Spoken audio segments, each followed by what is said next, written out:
Cette rencontre constitue un instant très important au niveau du processus de la décentralisation au niveau du royaume.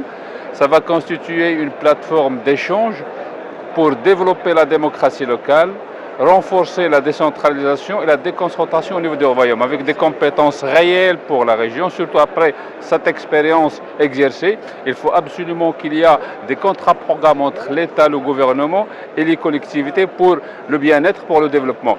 On attend de ces assises justement d'avoir des recommandations, des outputs qui permettent de renforcer l'existant, ce qui est positif au niveau des textes, mais au niveau de la pratique, développer davantage cette expérience marocaine extraordinaire.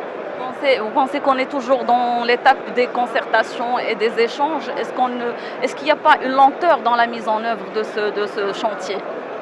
Tout à fait, si on voit les discours royaux concernant le thème de la régionalisation avancée, il y a quand même un retard qui est là au niveau de la mise en application sur le terrain de ce qui est dans les textes, au niveau des textes.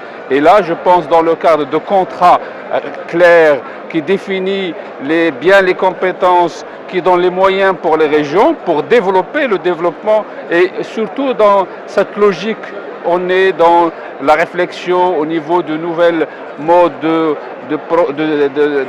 développement au niveau national. Il faut absolument prendre en considération la composante locale et territoriale et la régionalisation. Elle est là pour donner la réponse pour le futur du Maroc.